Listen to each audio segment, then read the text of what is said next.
আমাদের বাড়ির সামনের পুজোর প্যান্ডেলের কাজ এখনও চলছে, আর মাত্র কয়েকটা দিনের অপেক্ষায় প্যান্ডেলের সামনের দিকটা রামধনু স্টাইলের করা হয়েছে। আজ সকালবেলায় আমার ছেলে মেয়েরা খুব তাড়াতাড়ি ঘুম থেকে উঠে পড়েছে। ওরা খালি বলছে, পাপা আর মাত্র কয়েকটা দিনের অপেক্ষায় দুর্গাপুজো, খুব আনন্দ করব, হইচই করব। আমার মেয়েকে আগের মতো বলতে হয় না যে মাম্মাম সকাল হয়েছে, গান প্র্যাকটিস করো। তো মাম্মাম এখন বড় হয়েছে, একটু বুদ্ধিও খুলছে, যাক নিজের মতো নিজেও গানে বসে গান প্র্যাকটিস করতে থাকে। গান প্র্যাকটিস করবার পর ছেলে আর মেয়ে আমাকে বলছে, পাপা আজকে বাজার থেকে লোটে মাছ আনবে। ছেলে বলছে, পাপা হলুদ পাতা দিয়ে লোটে মাছের রেসিপিটা করবে। আর মেয়ে বলছে, না পাপা হলুদ পাতা দিয়ে আমি খাবো না, আজকে লোটে মাছের ঝুড়ো করো সর্ষে বাটা দিয়ে। আমি তখন বললাম ঠিক আছে তাই হবে। ছেলে বলছে, না পাপা হলুদ পাতা দিয়ে করো। তখন আমি ছেলেকে বললাম, বাবু হলুদ পাতা দিয়ে তো আমি মাঝে মাঝে করি, তো আজকে দিদিভাইয়ের কথা মতন আজকে সর্ষে বাটা দিয়ে লোটে মাছের রেসিপিটা হোক। তো দর্শক বন্ধুরা, আমার ছেলে সেটাই মেনে নিয়েছে। দর্শক বন্ধুরা, আজকে তৈরি করব সর্ষে বাটা দিয়ে লোটে মাছের ঝুড়ো। তো রেসিপিটি দেখতে গেলে তো আপনাদের সঙ্গে থাকতে হবে। আপনারা সঙ্গে থাকুন, দেখতে থাকুন। এখানে 1 কেজির মতো লোটে মাছ নিয়ে নিয়েছি। মাছগুলোকে ভালো করে ছাড়িয়ে কেটে জল দিয়ে ধুয়ে জল ঝরিয়ে হলুদ নুন মাখিয়ে নিয়েছি। নুনের পরিমাণটা সামান্য পরিমাণে দিয়েছি। মাছ ছাড়ানো আর ধোয়াটা দেখালাম না, ভিডিওটি বড় হয়ে যাবে বলে। গ্যাস অন করে কড়াই বসিয়ে দেওয়া হয়েছে। কড়াই গরম হয়ে যাবার পর দিয়ে দেওয়া হয়েছে পরিমাণ মতো সাদা তেল, পরিমাণ মতো পেঁয়াজ আর পরিমাণ মতো রসুন আর স্বাদ মতো লবণ। ভালো করে নেড়ে চেড়ে নিচ্ছি। পেঁয়াজের পরিমাণটা একটু বেশি পরিমাণে দিতে হবে, তবেই কিন্তু এই মাছের রেসিপিটা টেস্ট হবে। একটা কাঁচা লঙ্কা কুচিয়ে নেওয়া হয়েছে, সেটা দিয়ে দেওয়া হয়েছে। দিয়ে দেওয়া হচ্ছে পরিমাণ মতো হলুদ, দিয়ে ভালো করে নেড়ে চেড়ে নিচ্ছি। লোটে মাছের এই রেসিপিটি করবার জন্য পেঁয়াজটা বেশি ভাজবো না, এইরকম ধরনের ভেজে নেব। মাছের পিসগুলো নুন হলুদ মাখিয়ে রেখেছিলাম, এইবার মাছের পিসগুলোকে আমি কড়াইয়ের মধ্যে দিয়ে দিচ্ছি। দিয়ে ভালো করে নেড়ে চেড়ে নেব।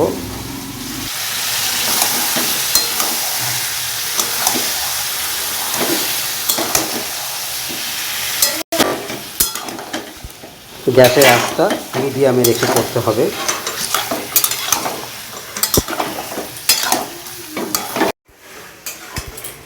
কিছুক্ষণ পর পর নাড়াচাড়ার মধ্যে রাখতে হবে, নয়তো নিচে লেগে যাবে।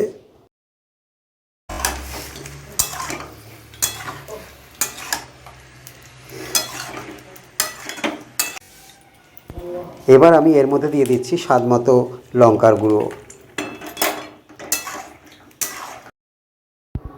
লঙ্কার গুঁড়ো দেওয়ার পর ভালো করে মিশিয়ে নিচ্ছি।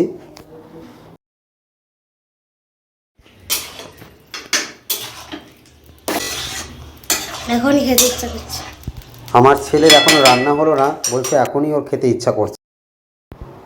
লোটে মাছের গা থেকে অনেক জল বেরিয়ে এসছে। চলে গেছিলাম, মেয়ে প্রাইভেট পড়তে গেছে, তো আঁচটা আমি একদম লোতেই দিয়ে গেছিলাম। তো এসে দেখি মাছটা এরকম পর্যায়ে হয়েছে। এখানে আমি সাদা সর্ষে নিয়ে নিয়েছি পরিমাণ মতো। এবার এই সর্ষেগুলোকে আমি ছাঁকনিতে নিয়ে ভালো করে জল দিয়ে ধুয়ে নেব, সমস্ত ময়লা বেরিয়ে যাবে। এই ছাঁকনিটার মধ্যে আমি ঢেলে নিচ্ছি। সর্ষেগুলো ভালো করে আমি ধুয়ে নিয়েছি, সমস্ত ময়লাও বেরিয়ে গেছে। এবার আমি মিক্সিংগুলো নিয়ে পেস্ট করে নেব। এই মিক্সিংগুলো নিয়ে নিয়েছি, এবার এর মধ্যে একটু জল দিয়ে দেবো।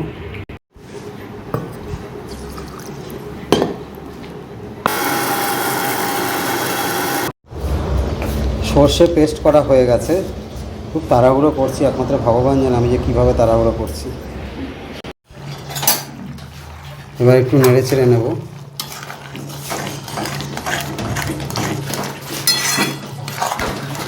লোটে মাছের জল অনেকটাই শুকিয়ে এসছে, খুব দারুণ একটা স্মেল বেরোচ্ছে। এই সাদা সর্ষে যে আমি পেস্ট করে নিয়েছিলাম, এটা আমি এবার এর মধ্যে দিয়ে দিচ্ছি।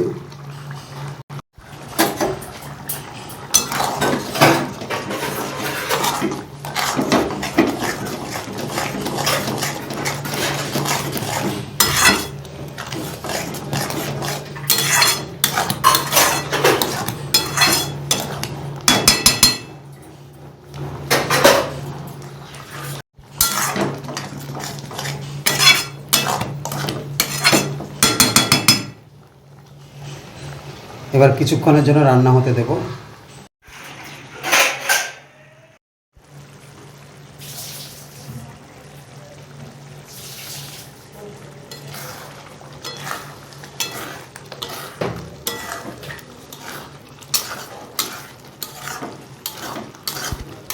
জলটা অনেকটাই শুকিয়ে এসছে আর তেলগুলো আস্তে আস্তে ভেসে উঠছে।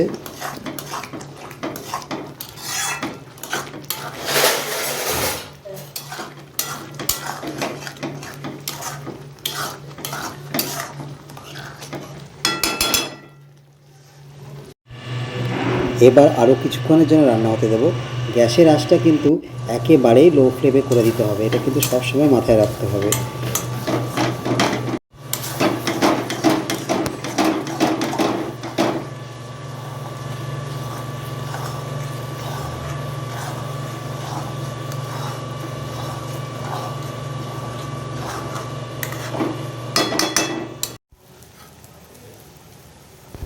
মাছের গা থেকে তেল ছেড়ে আসছে আর দারুণ স্মেলও বেরোচ্ছে, খুব দারুণ লাগছে গন্ধটা।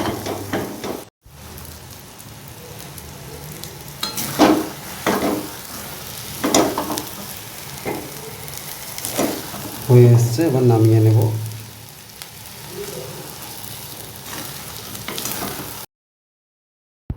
দর্শক বন্ধুরা, আমার এই রেসিপিটি আপনাদের কাছে কেমন লেগেছে আপনারা কিন্তু অবশ্যই জানাবেন। আমি অপেক্ষায় কিন্তু থাকবো।